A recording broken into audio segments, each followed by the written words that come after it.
What's up, everyone? My name's Gabriel. I'm here with. My name is Hassan. I am the founder and president of the San Diego State Spear and Dive Club. Thanks for having me. Yeah, of course. Thanks for coming on, man. How long you been diving for? I've been diving for about 8 years and seriously spearfishing for the past 3 or so. That's a pretty long time. The premise of my show is experiencing freedom, how other people have experienced it in cool ways. I've heard really good things about spearfishing and how it makes you feel. Do you mind if I ask you a couple questions about it? The things you heard are right. Yeah, I'd love to get into it. All right, let's do it. How was our experience today, spearfishing?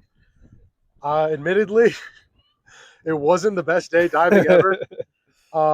As you can, if you look around, look at the trees behind us, it is very windy. It's very windy. There's a lot of pretty strong swell and current. So, admittedly, this might have been some of the least fun conditions I've dove in a long time.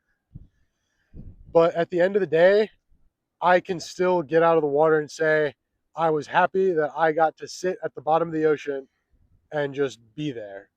Yeah, that was a cool feeling. Even though I couldn't hold my breath for very long, being at the bottom, it actually separated you from all the chaos at the top. It's like you're down there, you can breathe, or not breathe, sorry. You can just, it felt like it was easier to breathe because when you're at the surface, I was conscious of how I was breathing through this tube that gets salt water in all the time versus when I go on the bottom, for a split second, I can just relax. I could not agree with that more. Like I was telling you during the dive, I started feeling a little bit seasick because of whatever it may be, bad sleep, bad nutrition, bad hydration, rough current, whatever you call it. Yeah, really rough current. Yeah.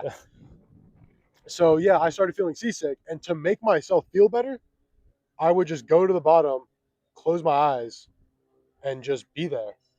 And honestly, that made my lungs and my heart, my whole body feel more full and calm Hmm. than I did when I was taking these deep, slow breaths at the top.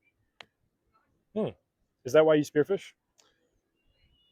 On a bigger scale, like all the problems you have in your normal life, does it feel like they kind of all go away when you're at the bottom of the ocean?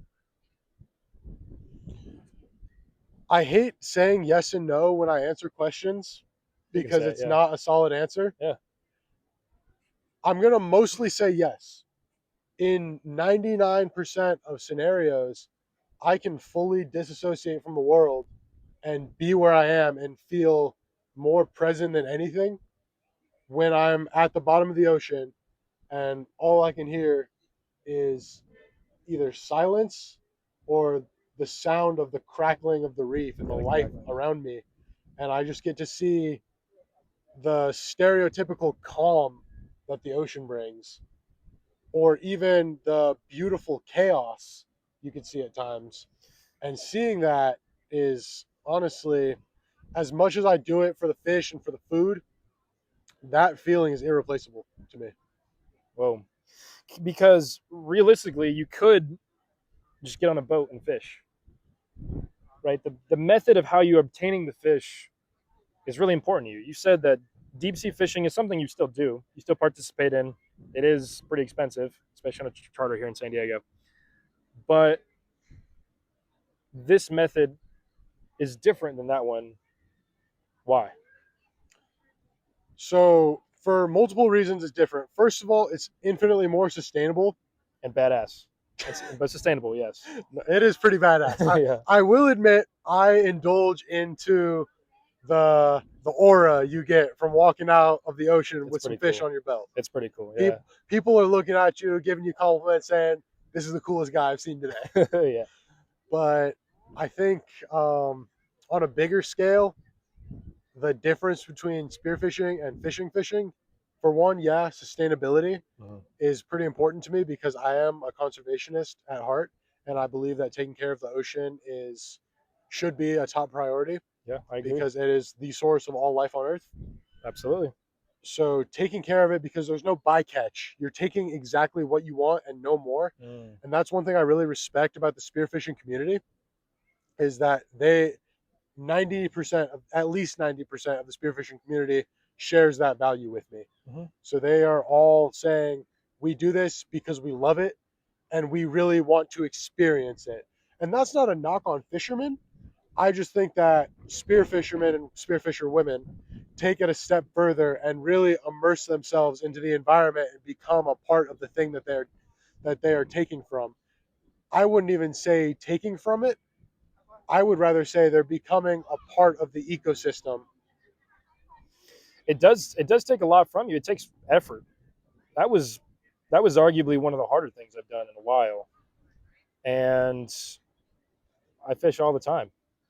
I can go jump on a boat, grab my pole, go buy some bait, drop it down to the bottom, come up with a big fish, and make some ceviche right there. But spearfishing is different.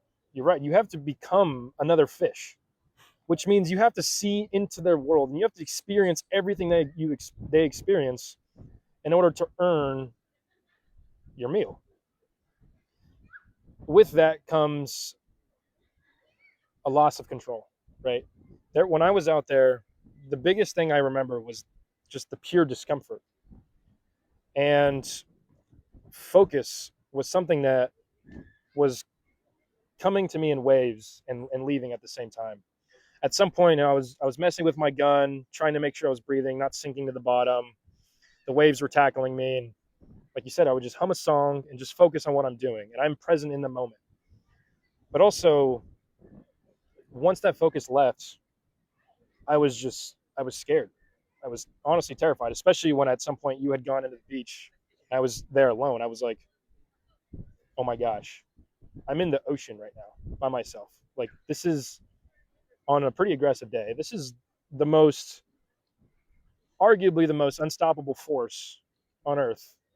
And I'm just in the thick of it. And there's a sense of beauty in that because I really had to let go or at least just sit with the discomfort. Do you still experience that every time you go out? Or is that something that's only for like newbies like me? I would say the discomfort slightly fades and turns more into an acceptance. So you Mm, phrased it perfectly. It is beautiful knowing that you are at the will of the ocean. mm, Granted, it is terrifying knowing that you have no control. yeah. Anything could happen at any moment. That's why, for anybody watching, if you do decide to get into spearfishing, please never go alone. Always be careful. Go with someone who's experienced. Be safe. It is one of the most dangerous hobbies out there. But Shout out more. What is it? More fit. shout out Spearfish. Follow me on Spearfit. TikTok. Follow him on TikTok. Um, yeah, dude. If I wasn't out there with you, I probably wouldn't have done it. I would have honestly had the paddle out. If I would have made that for whatever reason, I would have just came right back in and been like, that was too aggressive. So I agree. Definitely go with people. Go with people you know. But anyways, continue on this idea. Yeah, so to rephrase, just remind me your question more time so I don't like babble on about the wrong thing. Is it something that you experience every time you go out? You said it's more of an acceptance Yeah, instead of like I'm sitting with the decision. yeah, You're better at making decisions, so you just make it every time you go out there. pretty much. Hmm. That's a good way to look at that. I would say for the most part, when I'm diving, given that I'm a slightly seasoned, I wouldn't say I'm an expert. I would say that I am an experienced diver. I have a sense of comfort in the water that obviously someone newer wouldn't have. But yeah, every time I'm in the water, I have to sit there and say, I'm going to become a part of this. And there are things that I'm not going to be able to control. And I have to, this sounds weird, but sometimes I'll look at a fish and say, you are at the will of the ocean just as much as I am in this moment. And you live that. Yeah, So that makes it easier for me in a sense to empathize with a fish. yeah, I'll look at a Garibaldi and put myself in his shoes and I say, this guy's getting tossed around by the waves. That's his life. yeah, And he's constantly living in fear of getting eaten by a shark or hunted by a person, whatever it is. hmm, And yet, granted, they don't have the same consciousness we do, so we think, right. but they are extremely immersed. And I feel like as people, we disconnect from what we're doing so often that putting ourselves in the shoes of something like that, something like a fish without worldly possession and experience and knowledge, could help us be more present in where we are. So, to circle back and fully answer your question, yeah, I feel that every time I go into the water. It may not be the same intense fear, Mhm.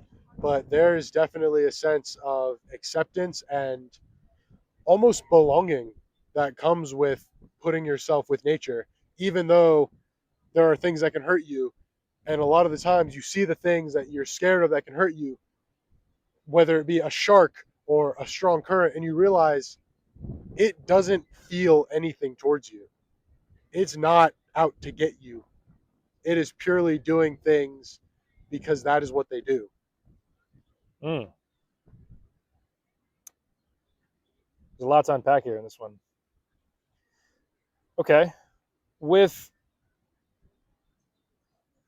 you have to learn how to not take it personal, right? If you went into the ocean and you thought that the ocean was rough that day because it wanted to hurt you, you probably would never be a spearfisherman. Never. You never would go out there.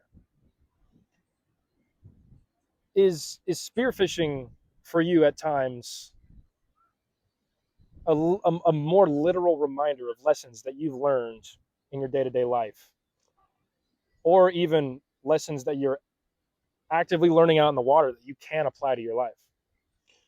Yes, 100%. Most specifically, like you just mentioned, that nothing is out to get you. Granted, there's still going to be days where you look at the water and you say, today's not my day. That's happened to me so many times where I'll get up, I'll pack myself, I'll drive to the beach, and I'll look at the beach and I say, something feels off. And a part of that lesson is trusting your instincts. Mm. There's been times where I'll get in the water, days where I say, something feels off, I'm getting out. So even though I've fully accepted that there's nothing specifically out to get me, that discomfort, whether I was experienced at the time or whether I was newer and I was inexperienced, or it's more recent and I'm still doing that. Oh, today's not my day. Mm-hmm. It's a matter of trusting in yourself and knowing, not knowing your limits, but knowing when something is meant for you. Yeah, how do you, in terms of spearfishing, or you can get even into your personal life, how did you get so good at listening to yourself? Because I would argue that that's a skill that a lot of people struggle with. And you have to do it at times that are so critical, to the point where if you didn't listen to yourself, you could drown, right? If you're holding your breath for a little bit too long, your body might say, hey, or your mind might say, you can be down here longer. Your ego might be like, there's a fish that's going to swim out of this little hole if you just stay here for 10, 15 more seconds. But there's that gut feeling that you have inside of you that's like, you should not be pushing yourself to this limit. Now, it's so literal for you because if you didn't listen to yourself, you could die. How can someone apply this to their lives without having to get so close to death? So what's kind of funny about that, what you say, is a lot of people, let's say when they get into interpersonal situations, Mm-hmm. when they feel anxiety and whatever it is, their body goes into the same fight or flight that my body enters when I'm underwater and I'm Mm. possibly scared for my life. Mm-hmm. There's That been is a couple true. of Yeah. times where I've been close to, there's been a couple of times where I've reached the surface, and on my way up, I'm looking up at the surface and I'm saying, am I going to make it up here in time? Oh my goodness. And it takes everything in me to calm down. And I think as people, when we go interpersonal, we need to remind ourselves that even though it is not life or death, we're still going to enter this fight or flight. So let's go back to the anxiety example. If you're feeling relationship anxiety, Mm-hmm. you're going to feel that gut wrenching, twisting feeling. I feel the exact same thing when I'm holding my breath, just a little higher up. It's just in my lungs instead. Yeah, yeah. So it's a matter of just trusting your instincts. It may be hard at times because you're saying, like your example, oh, this fish is going to come out in 10, 15 seconds. Someone might look at that in a relationship and say, oh, this this horrible thing might pass if I give it a couple more days, or this person might start acting differently if I give them more time. Mhm. But sometimes it is truly up to you to decide that you might need to just come up for air at some point. Yeah. And to listen to yourself, to trust yourself, because I agree with what you said, that fear that doesn't necessarily include death or involve death feels like death is potential. There are times where I've been public speaking and I've literally shaken with fear. I was pretty scared today, but there was not a single point where I was literally shaking, which is like, now I kind of feel like a pussy, because I'm like, okay, if I was in front of 100 people talking, what I was getting thrashed up against rocks here today, and I was more scared talking to the people. Where does that say about my relationship with letting go of control? It seems like the practice of letting go of control for you has allowed you to live a life that has made you more conscious and trusting of yourself. Would you say that that's true? I would. I don't want to fully accredit it to myself. I don't want to make this a religious tangent, but a lot of it is putting faith in God. Yeah, yeah. And sometimes you have to say, God's plan, like what's going to happen is going to happen. And I believe that, let's say, if you have like a feeling that something's wrong, Mhm. sometimes you just got to say, hey, I got to listen to that. Maybe I'm being protected from something. Yeah, yeah, totally. There's limits. Don't get me wrong. There may be times where, let's say, your public speaking example, Yeah, you do have to push through that fear, because there's also a lot of times where the ocean isn't that menacing. You're just feeling scared. I would say the first time I've ever been spearfishing and I had a fish on my belt and I saw sharks looking at me with intent to get my fish. I mean, the water turned brown around me. I was yeah, terrified. yeah. I bet, dude. And then I kind of realized that being scared in this situation only hurt me. Mm. And looking at the thing that I was so scared of face on, these sharks, and looking at them, I swam at those sharks with my spear pointed at them and I poked them away. And sometimes, even though you do need to listen to your intuition when something feels wrong, there's other times, situation to situation, where you have to look fear and anxiety in the face and say, I'm going to shove you away. And I think Yeah, that spearfishing has taken that into such a literal perspective for me. it seems that way. It seems like it's obvious when you're facing your fears, and when it's obvious when you need to listen to your gut intentions. Now, I would argue that people that haven't spearfished before probably, or haven't at least done things this extreme, probably have a harder time identifying what to do and when. There's probably a little bit more anxiety around the decisions they have to make. And so, in terms of freedom, has this literal facing of heavy decisions, facing fear, facing death, has it allowed you to live a life more free back on land? 100%.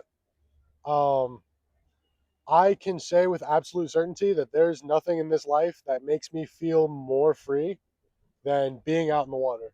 Mm, It doesn't even have to particularly be while spearfishing, just something about being immersed with the habitat. yeah, And I do have to say, being spearfishing it takes it to the next level, definitely. because then you're doing the thing. Right. You're becoming more of a part of that ecosystem where you are a predator now. Hmm. And taking that back to land, where you said, I just faced a situation where I could have died if I moved wrong. Anything could have gone wrong and killed me right there. I could have had a shallow water blackout where I get to the surface and I think everything's okay, and then I pass out, drop to the surface. No one's gonna ever see me again. So I can take those experiences, think about how I faced that, and take that into the real world, and kind of put things into a perspective where I guess nothing is that serious. I guess that this anxiety I'm feeling won't kill me. I guess talking in front of this crowd won't kill me. Mm-hmm. So I guess the biggest takeaway for spearfishing for me that gives me freedom is that I have faced something more dangerous than most people in their lives will say they faced. So that allows me to be more free in the way I express myself and in the way I go about life, because I'm less scared, because I know that there aren't things that are real danger Yeah. in life, at least as common as there are when I'm out here. I want to hit on a pretty big point. Everything you said makes perfect sense. A big thing you said was that you feel free because of spearfishing, but it's kind of ironic because when I'm out there, when we're both out there, we're very limited on what we can do. There are very, very specific rules that we have to follow in order to make sure that we achieve our goal and come out alive. And with so much limitation taken to basically the most extreme level, you come out of it feeling more free than ever and associating that limitation with freedom. It's ironic. It is. It's I ironic. agree. Yeah. So I'll touch on that. Okay. So I'll give you one piece of thought that I think about a lot of the time when I'm diving is there is nothing more important to me than coming home alive. So the goal is always I'm going in with the goal of I'm going to shoot a big fish. I may not be consciously thinking it, but back in my mind, I'm saying more than anything, I want to come home safely today, because that's what truly matters. So applying that to life, you can say you have a goal, but then in reality, you have something subconsciously telling you that I want to be safe. And sometimes that can stem fear. Mm-hmm. And then when I like you said, when you get out of the beach and you're like, oh my goodness, I feel so free, I made it. When you experience difficult things in life and you make it through them, it gives you that exact sense of freedom, because you felt like you were in such a dangerous situation and you made it through that. And so I'll give it a 1-to-1 comparison. You go through something hard in life where you have an objective, but there's a subconscious fear. In the same way, when I go diving, I have an objective, but I have a subconscious fear that something's going to happen. It may not be super loud and screaming at me like it does to other people in their situations, Mm-hmm. but it is there. But then once I'm out of the water, like you said, I feel freer than ever, knowing that I did it. I can do it again. I can do it again. I can do it again. I can do it again. And all it takes is a little bit of carefulness. Wow. It's it seems like spearfishing has been a guide for you in your life. Like it's teaching you when to listen to yourself. It's showing you immediately how you should address fear. It's teaching you all these life lessons you've been able to apply to your day-to-day life. And would you argue it's made you a better person? 100%. So one thing If about me okay. is I am still scared of the ocean. I will wholeheartedly admit I'm scared of sharks. I'm scared of eels. Oh my god, Yeah, eels.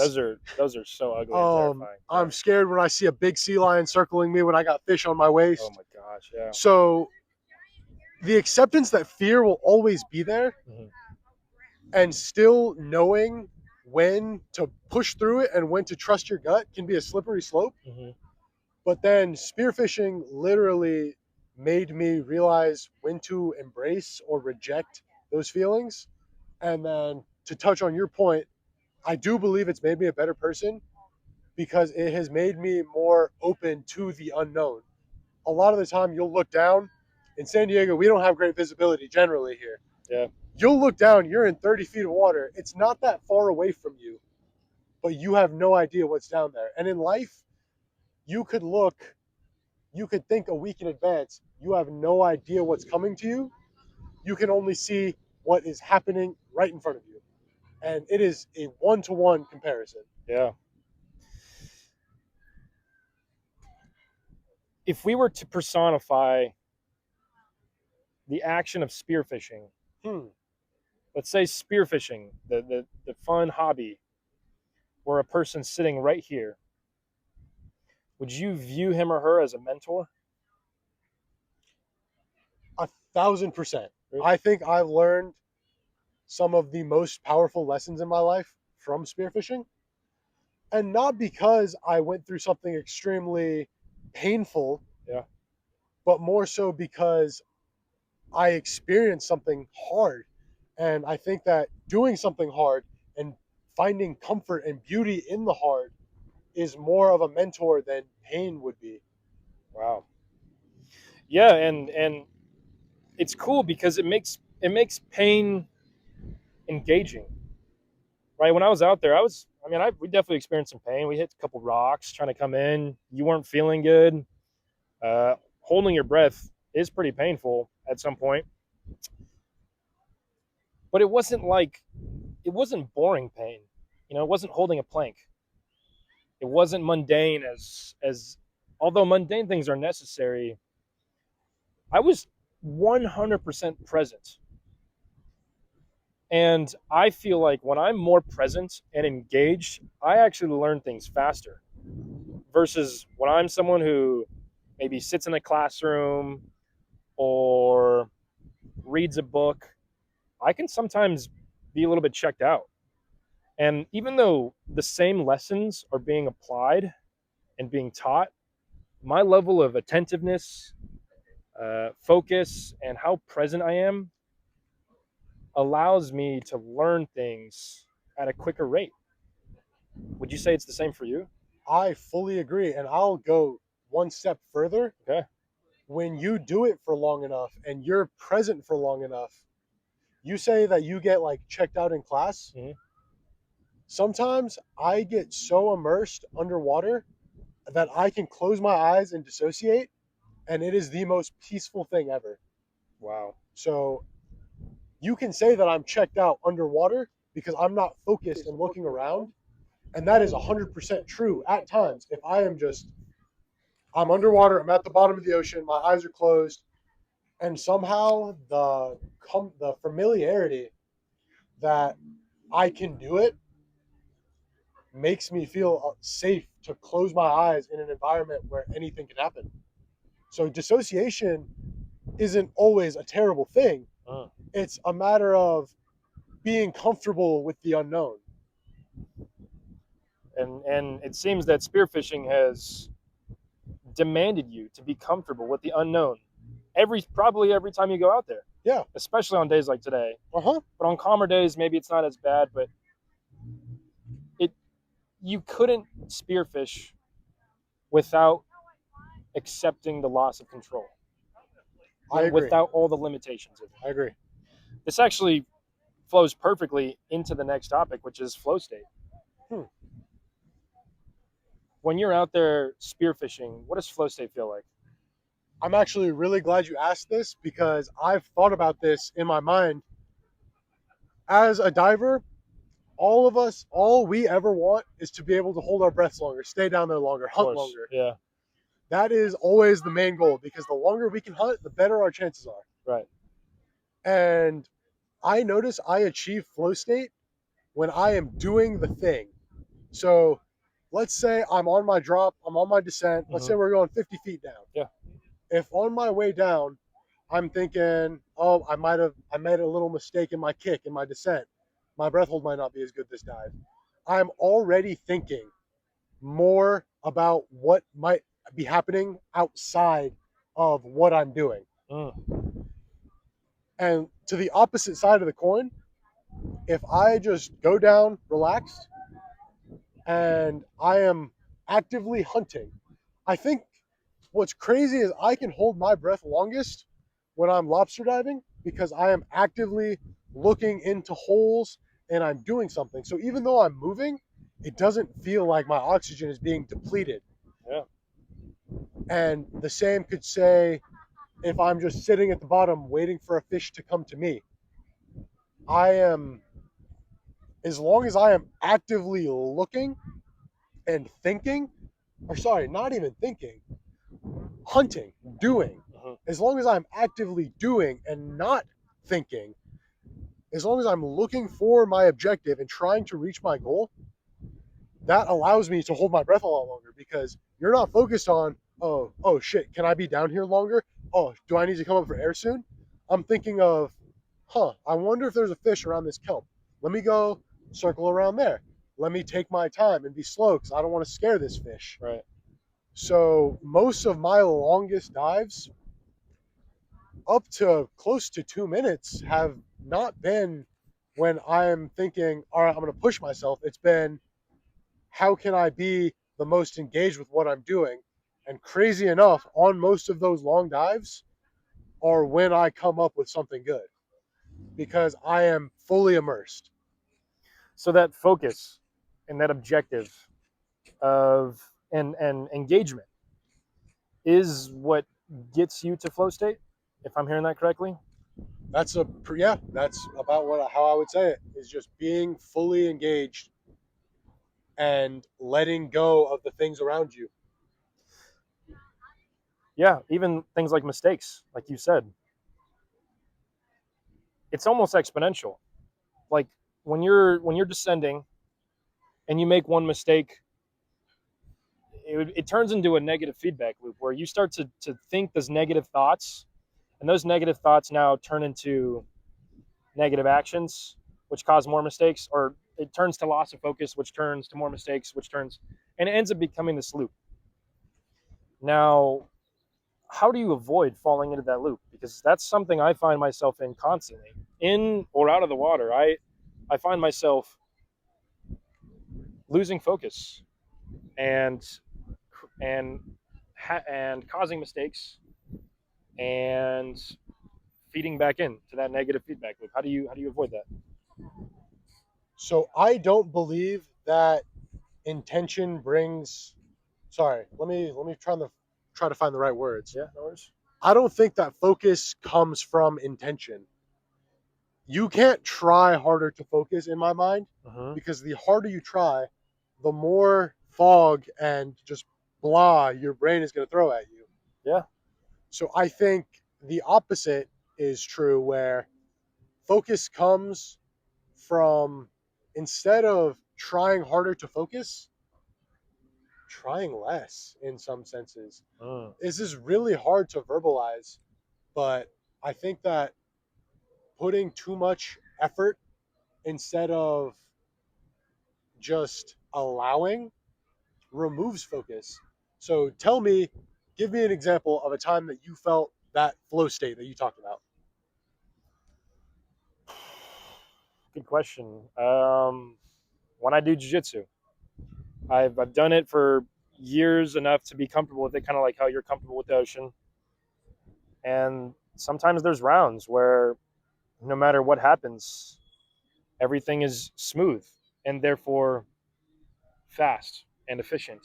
And all the outcomes that I'm looking for that come from focus happen because of pure engagement and also fun.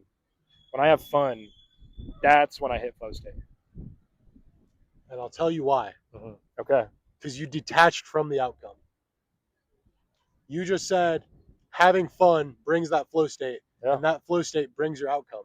That is exactly what it is. When you can remove yourself from the expectation of an outcome, that is where true focus comes into play. That's huge. honestly, I feel like that's the whole premise of this show that I'm trying to achieve here is trying new things is fun for me. And when I'm having fun, I'm fully engaged and there's not pressure to have specific outcomes. Although there are times when you dive where, hey, if I need to come out here with a fish because I'm hungry, low on meat at the house, Yeah. there's my girlfriend's waiting for me outside. If I don't come out with a fish, I'm gonna look like an idiot. Anything, any possibility for there to be pressure. Pressure is necessary, but in order, when you feel the most free is when you're fully present and having fun and engaged and, like you said, letting go a little bit. Yeah. I would say detaching from outcomes. I honestly just taught that to myself right now. I just made that That was cool. That was really cool. That should be a quote somewhere. up. And I'm sure there's been plenty of people that have said it. It's all right. Yeah. Yeah. But I mean, I guess I just learned that for myself that being so obsessed with an outcome isn't what's going to bring you focus and freedom. What's going to bring you focus and freedom is acceptance and being ready for anything and being okay with anything. Hmm. Do you only have to accept things you can't control, or can you accept everything? That's a tough one. Like, let's say there's a rip in your wetsuit. Okay, You could go get a new wetsuit. you're right. It would cost money. You would have to go to work for it. Could you just go out with a slightly ripped wetsuit and would the acceptance of the ripped wetsuit allow you to quickly or more effectively reach that flow state? I actually experienced that. There was a time where I went diving and I went to load my spear gun and I accidentally shoved the butt of the gun underneath the seam of the loading pad and ripped my wetsuit. Yeah. I had so for the rest of that dive, I was pissed off, cold, and unfocused, and just having a really bad time because all I could think about was, damn it, my wetsuit. Yeah. But instead, if I were to just accept that, shit, my wetsuit is going to be ripped for today, I'll fix it. I'll do what it takes to get this taken care of. But I am where I am right now. I think I would have had such a better time. Wow, that's pretty huge. I feel like sometimes the argument of focus on what you can control can oftentimes be misleading, right? Like, Yeah. right then and there. You could just get out of the water, go fix your wetsuit, and go back in the next day if you wanted to. Yeah. But that would also take away from what you're trying to do. Yeah.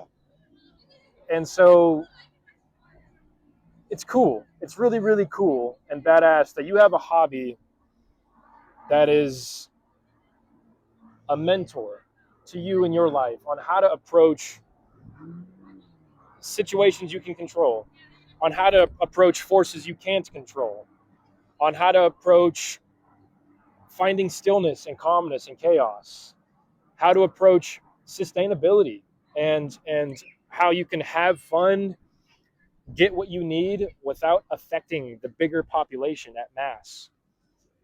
And to someone that doesn't spearfish, who either wants to get into spearfishing, is thinking about it, or says, I don't want to spearfish, basically someone who's never spearfished in their Sure. life, what advice can you give them from the mentorship that spearfishing has taught you? A few things. For one, my parents taught me this. They said they are the ones that told me if something ever feels wrong when you're in the water, trust your gut. So yeah, my parents told me that, but spearfishing reinforced it. Yeah. I learned that if I am truly uncomfortable, I don't have to force myself to be in that situation if I am genuinely concerned for my safety. But conversely, I learned about facing my fears, like I said. So I would say if I had to boil it down to a top 3 lessons, Let's hear it. trust yourself, trust your instincts. Intuition is a powerful thing. Mm. Do not let fear control you. Because I know a lot of people that have tried to get into spearfishing and then they said, dude, I just can't. I'm too scared of what might happen. And a lot of the times, those people that say that are scared of what happens in every situation of their life. And number three, I almost said that today. yeah, it's it's fair. It's okay. I faced it. We're here now. I had a great time. Yeah. And now, do you think you would go back? Absolutely. I have to go back now.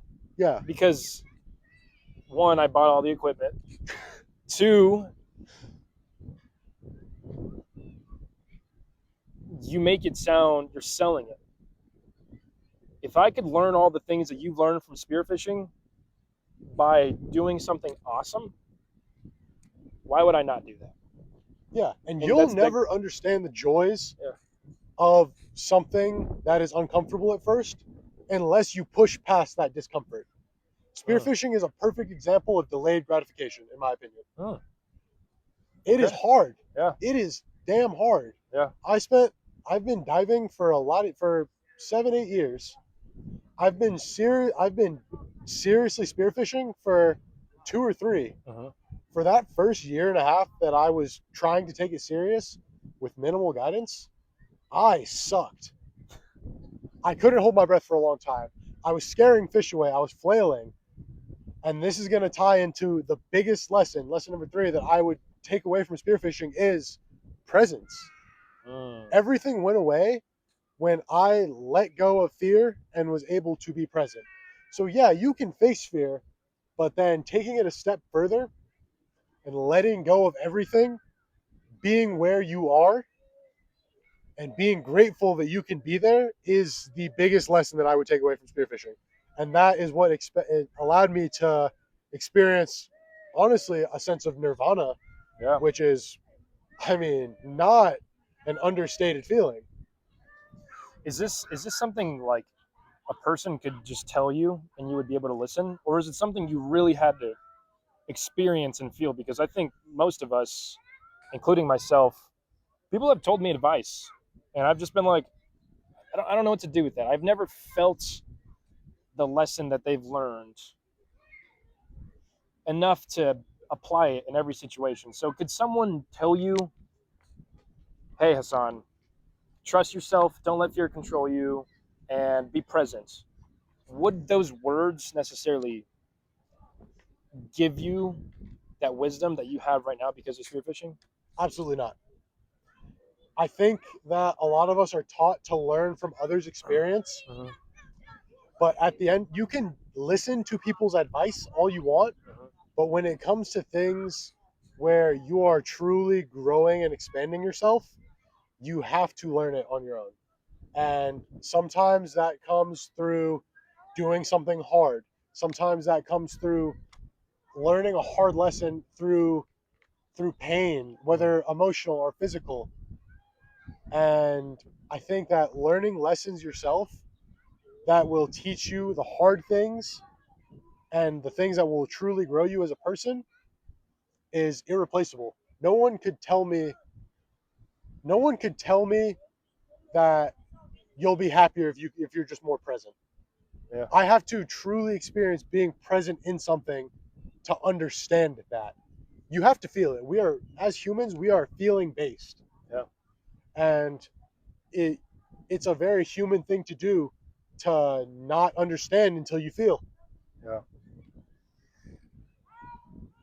That's really cool.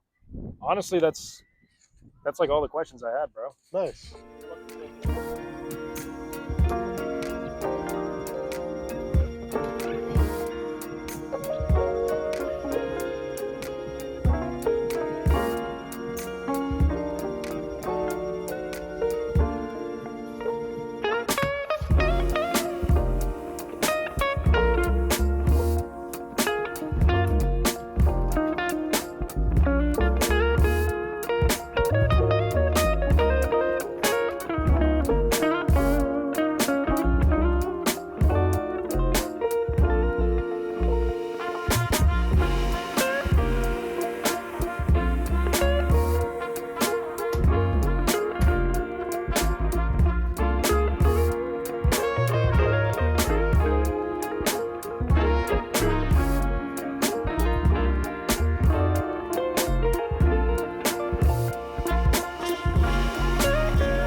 Nice. Let's go.